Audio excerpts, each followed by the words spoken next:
Hello friends, welcome to EduFOS, Education for Success.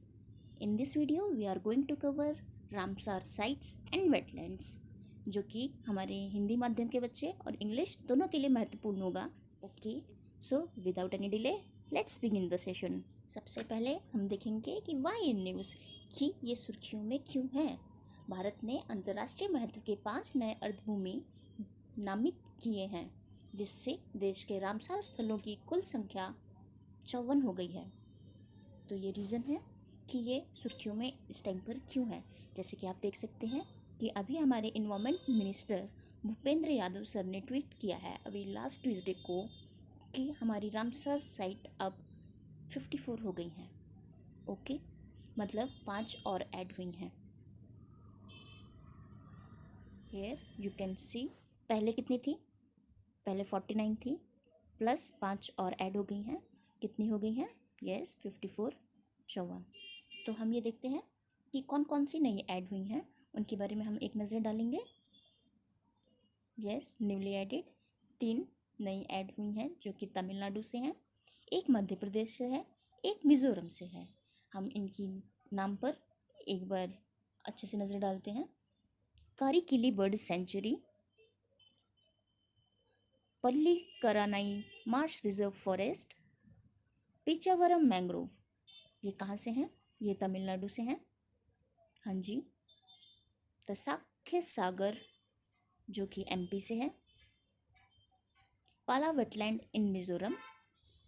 पाला याद है आपको, ये कोई ट्रिक की ज़रूरत नहीं है. साखे सागर ये दूसरी रामसर साइट होगी जो कि मध्य प्रदेश की है. हाँ जी. और 3 हुई हैं तमिलनाडु से. जस्ट फॉर रिवीजन मैंने दोबारा रिपीट किया. Karikili bird sanctuary, Pallikaranai marsh reserve forest, Pichavaram mangrove in Tamil Nadu. ये तीनों तमिलनाडु से हैं. Okay, let's move to our next slide. यहाँ आप देख सकते हैं पिचावरम मैंग्रोव, साख्य सागर कहाँ से था? Yes right, MP.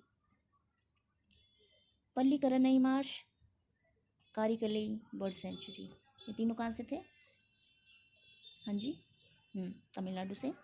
पाला वेटलैंड मिजोरम.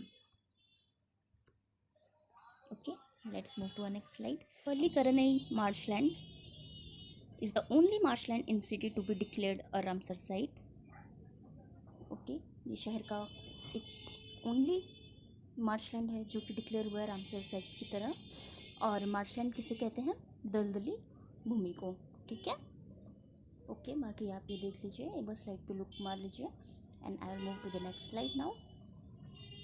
यहाँ पे सारे राम साइट्स जो कि इंडिया के हैं 54 करंट स्टेज उसके बारे में दिया हुआ है. इसमें न्यूली एडेड हम एक बार मार्क कर लेते हैं जिससे कि आपके दिमाग में एकदम अच्छे से याद हो जाएंगी सारी. एक हमारे यहाँ, मैं रिपीट करती हूँ, आप साथ मेरी माइंड करिएगा. ओके, एक मिज़ोरम से थी. हाँ जी, क्या नाम था? पाला वेटलैंड. तमिलनाडु से 3 और ऐड हुई थी. हाँ जी, कौन सी? Karikili bird sanctuary, Pallikaranai marsh reserve forest, Pichavaram mangrove forest. Okay, एक पहले से था पॉइंट कैलिमेर. हाँ जी, और ये पाला वेटलैंड हमारी आई. और एमपी से, जैसे मैंने पहले भी आपको बताया है कि ये दूसरी थी. पहले एक भोज वेटलैंड पहले से था. अब यहाँ पे साख्य सागर लेक जो है ऐड हुई है. और पाला वेटलैंड मिज़ोरम से पहली रामसर साइट बन गई है. ओके, और बाकी आप ये देख लीजिएगा मैप एक बार, पुरानी वेटलैंड्स पे भी एक बार नज़र डाल लीजिएगा. Okay, let's move to our next slide. इससे पहले मैं आपको बता देती हूँ एक अच्छी सी ट्रिक. जैसे कि आप यहाँ पे सो मुरारी और सो कर देख रहे होंगे, ये लद्दाख से हैं. जहाँ पे भी सो आ जाए यू कैन गेट कि दिस वेटलैंड और Ramsar site is from Ladakh. Match करने के लिए भी आता है कई बार क्वेश्चन में, आईएएस के एग्ज़ाम में भी लास्ट ईयर आ चुका है. Okay, let's move to our next slide. हम इसमें देख रहे हैं 1981 में इंडिया उसमें रामसर कन्वेंशन में ऐड हुआ था. और 1981 से कितनी 41 रामसर साइट्स थी. और अभी तक इसमें 1981 के बाद से 13 और ऐड हुई हैं खाली. हो गए हैं 54। ओके, बीच में 49 थी, अभी प्रेजेंट की तो 5 ही हैं। और ऐसे अगर हम देखें जब से इंडिया रामसार कन्वेंशन में था उसके बाद से न्यूली एडेड 13 हैं। Okay, I hope you got the clarity. Let's move to our next slide.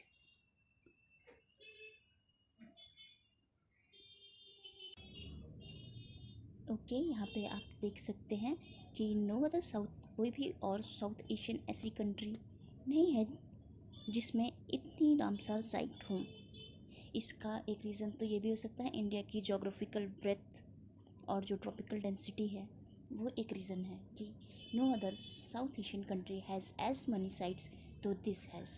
Okay, और बाकी आप ये देख सकते हैं कितने एरिया में स्प्रेड है, 11,000 स्क्वायर किलोमीटर, और 10% पूरा 18 स्टेट्स कवर करता है। Okay, have a look over the slide and we will move to the next slide now. Tourism potential के बारे में है। अगर रामसार साइट मतलब अंतर्राष्ट्रीय महत्व अगर किसी अर्धभूमि को मिल रहा है तो उसका क्या फ़ायदा है।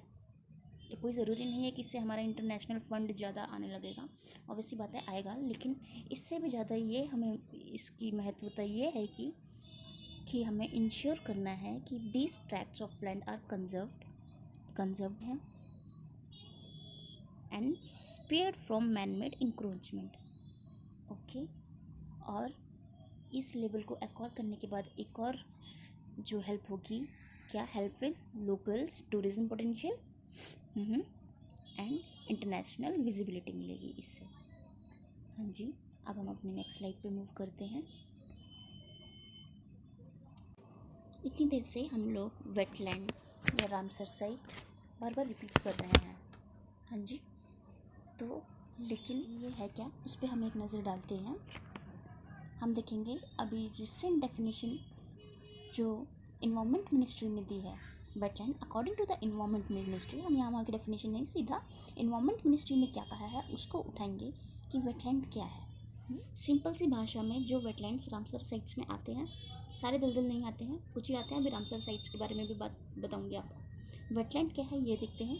कोई भी ऐसा एरिया ऑफ मार्श मतलब हाँ, कोई भी ऐसा दलदल या फेन या पीटलैंड या कोई भी वाटर जो कि नेचुरल हो या आर्टिफिशियल हो, चाहे परमानेंट हो चाहे टेम्परेरी हो, पानी से भरा हुआ हो, चाहे पानी स्टैटिक हो रुका हुआ, चाहे बहता हुआ हो।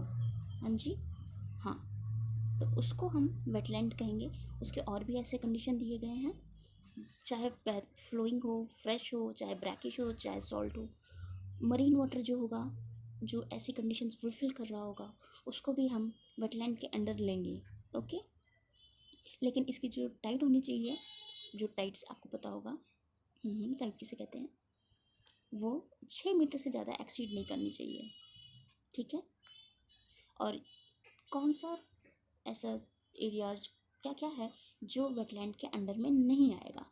कोई भी रिवर चैनल, कोई पैडी फील्ड ऐसे भरा हुआ पानी जहाँ पे पैडी फील्ड हो रही हो उसको नहीं, कोई भी ह्यूमन मेड जो टैंक्स वगैरह होते हैं जो कि कंस्ट्रक्टेड होते हैं पानी पीने के पानी के लिए या एक्वाकल्चर के लिए। हाँ जी, एक्वाकल्चर आपको पता होगा, या सॉल्ट प्रोडक्शन के लिए या इरिगेशन पर्पजेज़ के लिए, सिंचाई वगैरह के लिए, तो उसको हम लोग वेटलैंड्स में नहीं लेंगे। वैसे ही हिंदी में साफ साफ पता चल रहा है दलदली या दलदल, तो आप कंडीशन समझ जाएंगे कि क्या है क्या नहीं है।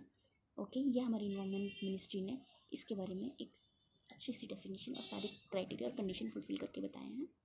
हाँ जी, अब हम अपनी अगली स्लाइड पे चलते हैं। अब इसमें दिया है कि अब कोई भी दलदली स्थल वो रामसर साइट कैसे बनेगा। रामसर साइट के लिए पहले मैं आपको बताती हूँ रामसर कन्वेंशन क्या है।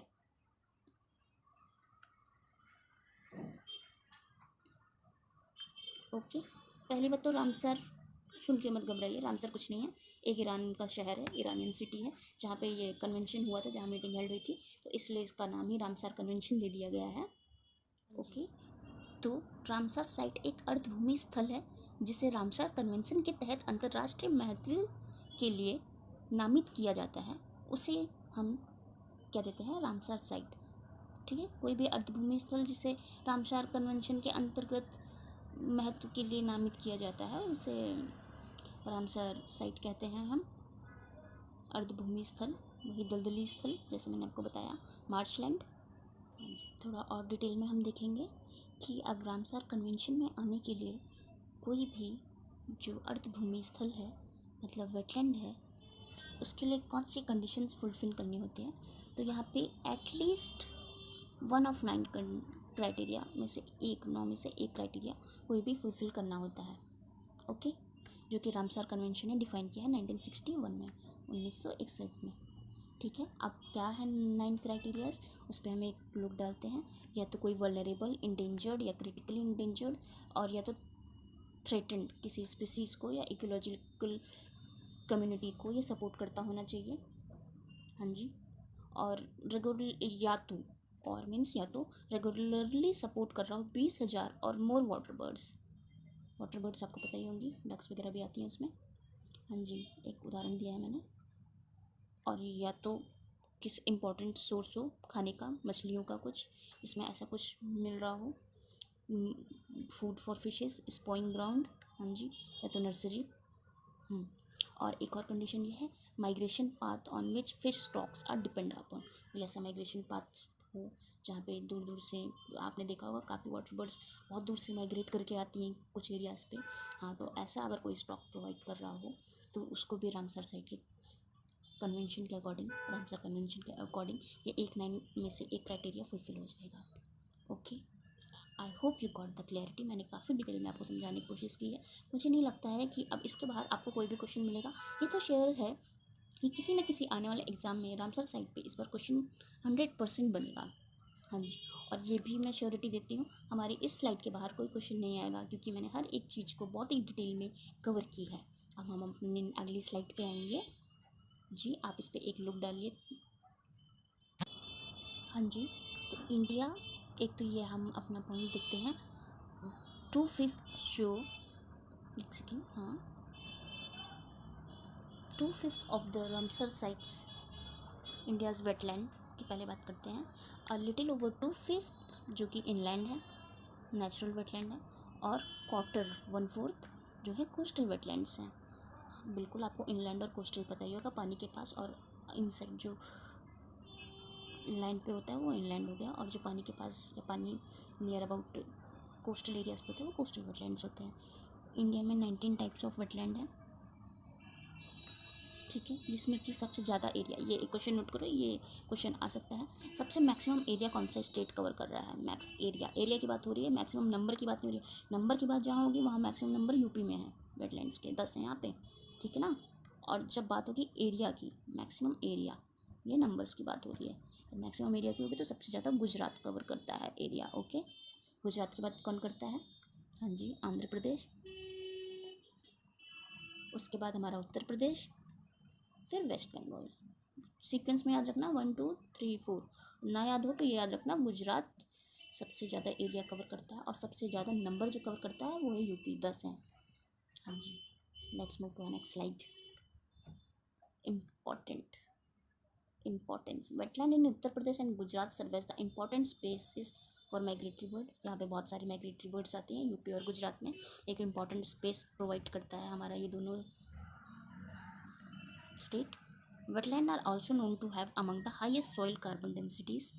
हाँ जी, ये कार्बन डेंसिटी देख लीजिए, इंपॉर्टेंस है इसकी, highest soil carbon density provide करता है, इसलिए एक मेजर रोल प्ले करता है ये बफरिंग कार्बन डाइऑक्साइड इमिशन में, CO2। इसको हिंदी में बताने की कोई ज़रूरत नहीं है।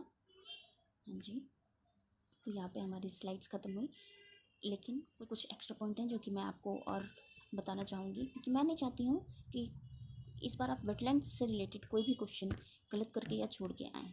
हम जल्दी से एक लुक डाल लेंगे अपनी सभी स्लाइड्स पे।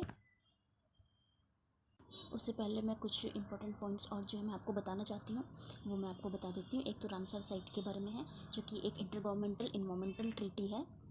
हाँ जी, अंतर सरकारी पर्यावरण संधि है, जो 1971 में इस्टेब्लिश हुई थी, 1971 में।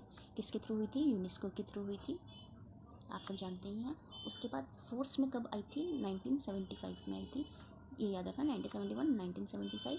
फिर उसके बाद हम एक चीज़, मतलब 1975 में लागू हुई थी। हाँ जी, हाँ, कोई भी इसमें हम भेदभाव नहीं है हिंदी इंग्लिश मीडियम में, हम आपको दोनों लैंग्वेज में उतनी ही अच्छे से समझाएंगे। स्लाइड्स भले इंग्लिश में हैं, लेकिन हिंदी माध्यम वाले अगर साथ में लिखते हुए चल रहे होंगे उनको कोई भी दिक्कत नहीं आएगी।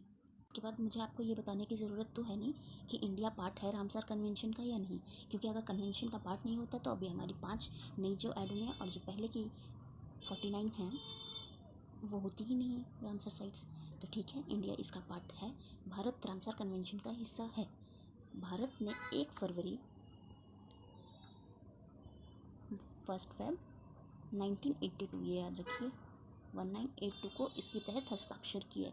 ठीक है, इंडिया कब से आया इसमें? 1982 से। ये ईयर्स याद रखिए आप, 1971, ठीक है, फिर 1975 से फोर्स में आई। इंडिया तब से नहीं था, ठीक है, इस पर एक दिमाग में बैठा लीजिए। इंडिया आया 1982 में। तो कब 1982 में कितनी थी आपको मैंने पहले बताया है, ठीक है। जाके आगे या तो देखिए, पीछे से फिर से याद कीजिए, बस ये याद कर लीजिए, मैंने बताया अभी 54 है, 13 जो है 1982 के बाद ऐड हुई है, 5 अभी हाल ही में एक ही हफ्ते पहले ऐड हुई है। तो ये यहाँ पे क्या डिजिट रहेगी सोच के बताइएगा, ठीक है, ओके। और तो अब मुझे नहीं लगता है कि अब कुछ भी ऐसा बचा है या इसके बाहर से कुछ आएगा, लेकिन फिर भी आपको थोड़े से मैं और पॉइंट्स दे देती हूँ, बने रहिएगा प्लीज़। हाँ जी, ये स्लाइड आप खुद से मैंने आपको देखने को कहा है, लेकिन इसमें मैं कुछ सी चीज़ें आपको बताना चाहूँगी जो कि एग्ज़ाम में आ सकती है और आपको उस पर एक लुक ज़रूर डालना चाहिए। हाँ जी, पहले मैं आपको ये बताना चाहूँगी कि which is the first Ramsar site in India. हाँ जी, चिलिका झील कहाँ पे है? उड़ीसा में, चिलिका लेक। और क्यूलाडियो नेशनल पार्क, जिसको केवला देव राष्ट्रीय उद्यान कहा जाता है। कहाँ से है? राजस्थान से है, बिल्कुल सही। ये यहाँ से, ये दोनों जो हैं हमारे फर्स्ट रामसर साइट है इंडिया की, ठीक है, इम्पोर्टेंट हुई। हाँ जी, और मैं आपको इसमें से और किस चीज़ पे एक लुक डलवाना चाहूँगी। Maximum number of Ramsar site सबसे ज़्यादा कहाँ से हैं, जो कि मैंने आपसे बोला उत्तर प्रदेश से, मैंने कहा 10 हैं। ये भी अभी हाल ही में बाद ही में ऐड हुई थी। हाँ जी, लेकिन एकदम रिसेंट वाली तो मैं आपको बता चुकी हूँ, ये 3, उसके बाद ये पाला, और एक और कौन सी बताई थी बता दूँ या आप लोग खुद से? ठीक है, थोड़ी देर दिमाग लगाइए, तब तक मैं आगे अगला बताती हूँ। अब हम ये देखते हैं कि which is the smallest wetland in India. Smallest याद आई जो मैंने आपसे पूछा, कहाँ से थी? एमपी से थी, भोज एक और थी, समाख्या सागर थी, ठीक है ना, न्यू वेस्ट की बात कर रही हूँ मैं। अब देखते हैं which is the smallest wetland in India, ठीक है, सबसे छोटा वेटलैंड इंडिया में। तो यह है रेणुका वेटलैंड, कहाँ से? हिमाचल प्रदेश से है। हाँ जी, इसको आप लोग देख लीजिए खुद से, हिमाचल प्रदेश से रेणुका वेटलैंड, जो कि एक लेक है, ये यहाँ पे, ये रही। ये कुछ इंपॉर्टेंट साइट्स थी जो कि एग्ज़ाम में आ सकती हैं। बाकी मैंने आपको बताया है, लद्दाख की जितनी याद करनी है उसके लिए सो याद कर लो, सोकर सो मुरारी। मैंने पिछली स्लाइड में, पिछले सेशन में आपको Changthangi wild life sanctuary, Changthang wild life sanctuary जो कि लद्दाख के चांगथांग प्लेटू पे है, उसमें सोकर और सो मुरारी दिखाया भी था और आपको डिटेल में इसके बारे में बताया था मैंने। और वहीं पे मैंने आपसे प्रॉमिस किया था कि मैं इस पर एक अलग से सेशन लाऊंगी, and I fulfilled that promise. And now ये हमारी स्लाइड्स हैं, इस पर आप जल्दी से एक लुक डाल लीजिए। हाँ जी, उसके बाद देखिए मैंने ये सब आपको बहुत ही डिटेल में और अच्छे से बता दिया है। I hope you like this session and please don't forget to like, share and subscribe. Have a nice day.